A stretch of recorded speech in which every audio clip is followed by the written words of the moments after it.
আমাদের পশ্চিমবঙ্গের চাকরি প্রার্থীদের কি সত্যিই সুদিন ফিরছে সেই নিয়ে আমরা এই ভিডিওতে আলোচনা করব। নতুন সরকার গঠন হওয়ার পর তাদের কাছ থেকে যে অনেক আপডেট উঠে আসছিল সেই পুরোটার একটা কম্পাইল ভিডিও এখানে হবে, যেখানে আমরা বুঝতে পারবো যে আমাদের যে নতুন সরকার তারা কি চাইছে কম্পিটিটিভ এক্সাম নিয়ে। কারণ এর আগের ভিডিওতে একটা বলেছিলাম যে আমাদের সুদিন আসবে কিনা সেটা আমরা কিন্তু আগামী 6 মাসের মধ্যে বুঝে যাব যে কী জিনিস হতে পারে বা কী জিনিস হতে চলেছে। এবং বলেছিলাম আমার যেটা বিশ্বাস, যেহেতু নতুন সরকার তারা আগামী 1 থেকে 3 বছর খুব ভালোভাবে কাজ করবে। তারপরে যে করবে না বা ভালো করবে সেটা আমি বলছি না, কিন্তু এই অবধি যে করবে এটা নিয়ে কিন্তু আমি সুনিশ্চিত ছিলাম। কারণ যখন নতুন কোনো বদল হয় তখন সে চাই যে কেন আমাকে আনা হয়েছে সেটা সবাইকে দেখাতে, চোখে আঙুল দিয়ে যে কেন আমাকে আনা হয়েছে, আমি কেন আগের থেকে ভালো। আগের ভিডিওতে আমরা এটাও বলেছিলাম যে এর আগে আমাদের কম্পিটিটিভ এক্সামের যা হাল ছিল রাজ্যে তার থেকে খারাপ কিছু হতে পারে না, তো যাই হবে না কেন তার চেয়ে ভালোই হবে। তো কী ভালো পদক্ষেপ এসছে এই কদিন ধরে অনেক কটা আসছিলো, তো একসাথে কম্পাইল করে এখানে রাখবো, যেখানে আমরা বুঝতে পারবো এক্ষেত্রেও মানে এখান থেকে আমরা এটাও বুঝতে পারবো যে সামনের দিকে কি আসতে চলেছে। তো যেটা আজকে ঘোষণা হয়েছে যে এবার থেকে চাকরির যে ফর্ম ফিল আপ হবে সেটা বিনামূল্যে হবে। ওকে, ইন্টারভিউয়ের জন্য নাম্বার কমে হয়েছে 5, যেখানে 10 ছিল। কারণ ইন্টারভিউটাই পুরোপুরি তুলে দেওয়া উচিত, যেখানে এসএসসিতে ইন্সপেক্টর হয়ে যাচ্ছে, AA হয়ে যাচ্ছে লেভেল 8-এ, তো সেখানে তারা ইন্টারভিউ ছাড়া হয়ে যাচ্ছে। তো ব্যাংকের এক্সামে ইন্টারভিউ ছাড়া হয়ে যাচ্ছে। সেক্ষেত্রে এইখানে যে কনস্টেবল তার কিসের ইন্টারভিউ, একজন কনস্টেবল যে তার কিসের ইন্টারভিউ হলেই কিন্তু এখানে একটা বেনিয়মের সুযোগ চলে আসে, এখানে একটা ওই মাটি প্রকল্পের সুযোগ চলে আসে। তো এই সুযোগগুলো আমাদেরকে তাড়াতে হবে এবং সেখানে 10 থেকে 5-এ আনা হয়েছে। তো দেখা যাচ্ছে একটা পজিটিভ ভাবনা চিন্তা আছে। আমি চাইবো যেন ভবিষ্যতে এটা 0-তে চলে আসে। পরীক্ষার্থীদের দেওয়া হবে OMR এর কার্বন কপি, যেটা আগে দেওয়া হতো না, এর সঙ্গে জমা পড়ে যেত। তো এর ফলে তুমি কিন্তু জানতে পেরে যাবে যে তুমি কত নাম্বার করেছো। যেমন আমরা অনলাইনে পরীক্ষা দিলে অ্যান্সার কি আসে, তো সেইখানে আমরা জেনে যাই যে আমরা কি করেছি। যদিও অ্যান্সার কি তো অনেক সময় দেখা যায় যে 2-একটা কোশ্চেন বদলে গেছে সার্ভার ইস্যুর জন্য, যাই হোক, তো OMR দেওয়া হবে। আমার দাবি হচ্ছে এইখানে এইটাই আমাদের সবার, যে এটাও করে দেওয়া হোক CBT। তার কারণ আমরা দেখতে পাচ্ছি এখন মোবাইলের যুগ হয়ে গেছে, সোশ্যাল মিডিয়ার যুগে কিন্তু কোনোভাবেই অফলাইন পেপার আটকে রাখা যাচ্ছে না। নিটের মতো এত বড় একটা পরীক্ষা যেটা NTA কন্ডাক্ট করছে, সেটার কিন্তু পেপার আউট হয়ে পুরো পরীক্ষাটা ক্যান্সেল হয়ে গেল।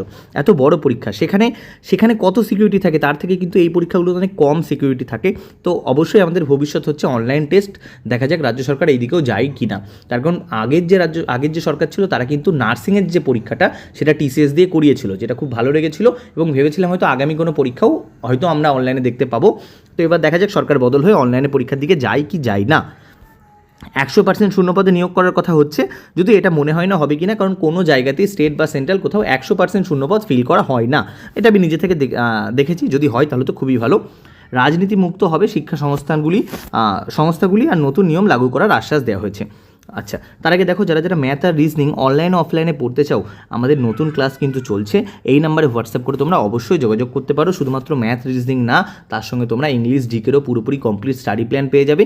2027 সাল অবধি পুরোপুরি এগুলোর ভ্যালিডিটি থাকবে এবং তোমাদেরকে পুরোপুরি সবসময় গাইড করা হবে। এর সঙ্গে তোমরা ডাউট গ্রুপ পাবে, গাইডেন্স গ্রুপ, সমস্ত কিছু ইনক্লুডেড থাকবে। পার্সোনালভাবে তুমি কথা বলতে পারবে, এরকম কিন্তু তুমি অন্য কোথাও পাও না, যেখানে ডাউট গ্রুপ থাকে, পার্সোনাল 1-to-1 কথা বলারও কিন্তু ফেসিলিটি থাকছে। আচ্ছা, এবার দেখো, রাজনীতি মুক্ত হবে সংস্থাগুলি। তো এটা আমরা সবাই জানি যে রাজনীতি মুক্ত হওয়াই কাম্য, কিন্তু আমাদের দেশে কতটা রাজনীতি মুক্ত না কতটা যুক্ত হয়, এ নিয়ে আমাদের সবার একটু জ্ঞান আছে। নতুন নীতি লাগু করার অবশ্যই প্রয়োজন আছে। আচ্ছা, এই হলো। আর কি, আমাদের যে এই বছর এই মাসে যে রোজগার মেলাটা হলো, সেখানে কিন্তু গেস্ট হিসেবে উপস্থিত ছিলেন আমাদের মুখ্যমন্ত্রী। তো মুখ্যমন্ত্রী তখন কিন্তু বলা হয়েছে যে আমরা পরীক্ষার যে ইনফ্রাস্ট্রাকচার সেখানে পুরো বদল করব, এবং এই কথাটা বলতে গিয়ে তিনি বারবার রেলওয়ে রিক্রুটমেন্ট বোর্ড এর কথাটা উল্লেখ করছিল। তো এক্ষেত্রে আমার হয়তো মনে হচ্ছে যে রেলওয়ে রিক্রুটমেন্ট বোর্ডের মতো আমাদের সেই রকম প্যাটার্নে কোনো পরীক্ষা হতে পারে। এবং যদি দেখতে পাও, রেলওয়েতে কিন্তু ইংলিশ নেই, এবং আমাদের ওয়েস্ট বেঙ্গল বোর্ডের যে পরীক্ষাগুলো হয় পুলিশের হোক, সেখানেও কিন্তু ইংলিশের ওয়েটেজটা কম থাকে। এবং সেক্ষেত্রে যদি রেলওয়ের কথাটা বারবার উল্লেখ করা হচ্ছিল, বলা হচ্ছিল যে আমরাও আমাদের স্ট্যান্ডার্ড এমনই করব, মুখ্যমন্ত্রী বলছিলেন রোজগার মেলাতে আমরাও আমাদের স্ট্যান্ডার্ডটা এমনই করব, যার ফলে যেটা হবে, রেলওয়ে এরকম বারবার যে এদের স্ট্যান্ডার্ডে আমরা রাখবো সেন্ট্রালের। তো সেক্ষেত্রে কিন্তু ম্যাথ রিজনিং আর জিকে, যেগুলো আমাদের স্টেটে অনেক সহজ আসে সেন্ট্রালের তুলনায়, সেগুলোর মান বাড়তে পারে, এবং মান যদি বাড়ে অবশ্যই খুশি হব। তার কারণ আমাদের এখন মান যেটা আছে মানে খুবই খারাপ মানের কোশ্চেন হয়, কিছু কিছু জায়গাতে এত খারাপ মানের কোশ্চেন হয় যে ওর জন্য আরও দুর্নীতি আরও বেশি হয়। কারণ খারাপ মান হলে কী হবে, যে কোশ্চেন পেপার আগে পেয়ে যাচ্ছে আগের রাতে সে মুখস্থ করে চলে যাচ্ছে। সেখানে দেখো ইউপি বিহারের কোশ্চেন কিন্তু অনেক বেশি কঠিন হয় অন্তত তুলনাপক্ষে, বা রাজস্থানের কোশ্চেন, যে কোশ্চেনগুলো আমি অন্তত দেখেছি।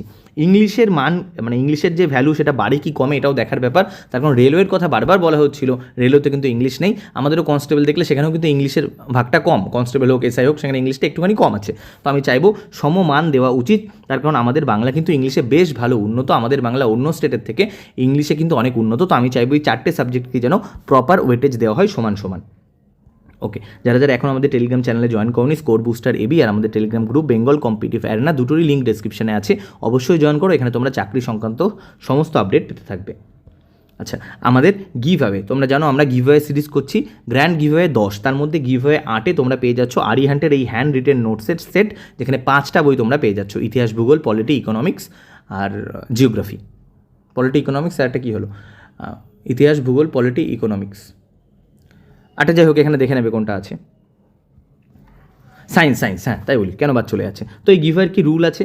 গিভঅ্যাওয়ের প্রশ্ন হচ্ছে যে এক্সাম ফিস 0 করে দেওয়া হয়েছে, এটা কি সঠিক পদক্ষেপ? কারণ 0-র ফলে সরকারের ওপর একটা চাপ পড়তে পারে, এক্সাম ইনফ্রাস্ট্রাকচার কী হবে তার উপর একটা চাপ পড়তে পারে। যেখানে সবচেয়ে ভালো যে এক্সাম কন্ডাক্ট করায় ব্যাঙ্কিং, তাদের ফিস থাকে কিন্তু 750 টাকা। তো সেক্ষেত্রে এক্সাম ফি কি 0 করে দেওয়াটা সঠিক পদক্ষেপ? এটা নিয়ে তোমরা একটা কমেন্ট করবে। পদক্ষেপে তুমি উত্তরে হ্যাঁ বলতে পারো, তুমি উত্তরে না বলতে পারো। গিভঅ্যাওয়ের বিজেতা কে হবে? যার কমেন্ট আমার সবচেয়ে বেশি ভালো লাগবে, কি আমার সবচেয়ে বেশি ভালো লাগবে সে হবে বিজেতা। প্রিভিয়াস যারা উইনার হয়েছে গিভঅ্যাওয়ে 1 থেকে 7 অবধি, সেই 7 জন এই গিভঅ্যাওয়েতে পার্টিসিপেট করতে পারবে না।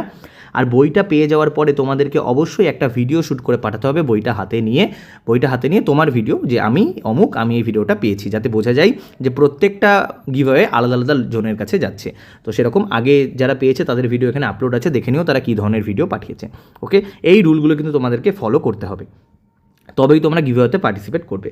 ওকে, আর কি একাডেমিকে নাম্বারের কথা কিন্তু মুখ্যমন্ত্রী বলা হয়েছে, এবং একাডেমিকে নাম্বার কমানো এটাও একটা বিতর্কিত বিষয়। একটা ভাবা যায় স্কুল টিচারের ক্ষেত্রে একজন স্টুডেন্ট ছোটোবেলা থেকে পড়েছে ভালোভাবে, তাহলে তাকে কেন সেই নাম্বারের বেনিফিট দেওয়া হবে না? আবার এটাও ভাবা যেতে পারে যে একাডেমিক তো শুধুমাত্র স্কুলেই থাকে, তো স্কুলে সে পড়াচ্ছে, তো সেই ক্ষেত্রে কিন্তু এটা গুরুত্বপূর্ণ যে তার মানে সে কতটা পড়াশোনা করেছে, সেভাবে তাকে তোমরা কী বলে যাচাই করে নিতে পারো। আরেকটা এটাও ভাবা যেতে পারে যে না, একাডেমিকে সে খারাপ ছিল কিন্তু এখন সে অনেক উন্নতি করেছে, তাই জন্য তার আগের নাম্বার দিয়ে তাকে কম করে কেন দেখা হবে? কারণ আমরা অনেক দেখেছি মাধ্যমিকে 30 পেয়েছে, পরে সে WBCS ক্লিয়ার করেছে, পরে সে IAS হয়ে গেছে, এরকম উদাহরণও কিন্তু আমরা দেখেছি। তো এটা একটু বিতর্কিত, এখানে যেটা করবে আমার সেদিকেই মতামত মানে সহমত আছে। 6 জুনের মধ্যে কিন্তু আমরা দেখতে পেয়েছি যে ভ্যাকেন্সি রিপোর্ট করতে বলা হয়েছে আমাদের মানে সেন্ট্রাল কী বলে CMO দপ্তর থেকে, এবং কলকাতা পুলিশে প্রায় 20-এর কাছাকাছি ভ্যাকেন্সি আছে বলে কিন্তু একটা খবর ঘুরে বেড়াচ্ছে। তো 100% রিক্রুটমেন্ট বলেছে, 100% একবারে করতে পারবে না, যদি এর হাফও করে তাও 10,000-কে কাছাকাছি ভ্যাকেন্সি আসবে। একটা তো না SIতে আসবে, কনস্টেবল আসবে, এরকম করে আসছে। আমরা যখন দেখছি আমরা CHSL দিচ্ছি, অল ইন্ডিয়াতে 5,000 ভ্যাকেন্সি, অল ইন্ডিয়াতে 4,000 ভ্যাকেন্সি, তাহলে শুধুমাত্র ওয়েস্ট বেঙ্গলে 4,000 ভ্যাকেন্সি কিন্তু হিউজ ভ্যাকেন্সি, এটাও তোমাদের মাথায় রাখতে হবে। আচ্ছা, এবার যদি তোমরা বলো যে আমাদের এই আর কিছু কি করব আমরা, তো আমি তোমাকে যেটা সাজেশন দেবো, CGL আর NTPC যারা প্রিপারেশান নিচ্ছ অবশ্যই প্রিপারেশান চালিয়ে দাও।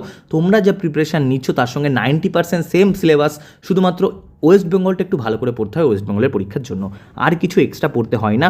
অঙ্ক যেটা পড়ছো, ইংলিশ যা পড়ছো, রিজনিং যা পড়ছো, তার থেকে অনেক সহজ পেপার কিন্তু ওয়েস্ট বেঙ্গলের পরীক্ষাতে আসে 90%। আচ্ছা, আমিন সিলেবাস এটা কী জিনিস, মানে কাটা হয়ে গেছে, হোক। তো 90% একই সিলেবাস হতো, ওটা টাইপিং মিস্টেক। তো 90% কিন্তু একই সিলেবাস আর সহজ প্রশ্ন আসবে।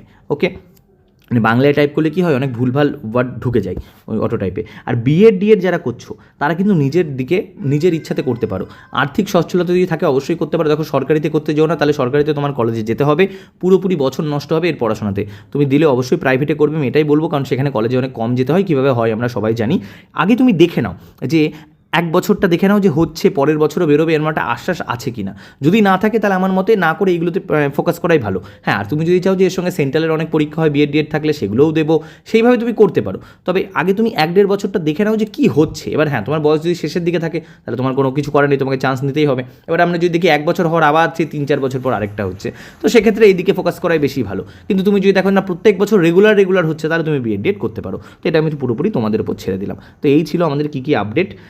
একটা পঞ্চায়েতের 6500 ভ্যাকেন্সিও আমরা শুনছি, যদিও তার কতটা সত্যতা সেটা নিয়ে একটা ভিডিও একদিন করবোক্ষণ। তো আশা করি আমাদের আমরা সামনে মানে আগামী বা সামনের 6 মাসের মধ্যে দেখতে পাবো কি পরীক্ষার নোটিফিকেশন বেরোচ্ছে, কী হচ্ছে। সামনে আমাদের পরীক্ষাটা জুন মাসে WBCS আছে, সেটাও কীভাবে হয় সেটাও দেখে নেবো। যদিও WBCS ঠিকঠাক করে হওয়ারই মানে হিস্ট্রি আছে, তাও তো শূন্য পেয়েও অনেক ভিডিও আমরা দেখছি ঘুরে বেড়াচ্ছে। যাই হোক, তো এই ছিল আজকের ভিডিও। যা এই সরকার কি ভাবছে কি না করছে, তোমাদের কি সুদিন আসতে পারে সেটা নিয়ে এখানে আলোচনা করলাম। অবশ্যই যারা ম্যাথ রিজনিং অনলাইন অফলাইনে পড়তে চাও এই নাম্বারে হোয়াটসঅ্যাপ করে যোগাযোগ করতে পারো। আজকের ভিডিও অবধি থাকছে, কোনো ডাউট থাকলে অবশ্যই কমেন্ট করো। এখানে একটা হাইপ অপশন আছে, দাও লাইক করে দাও পছন্দ হলে। আবার দেখা হচ্ছে নতুন ভিডিওতে, বাই।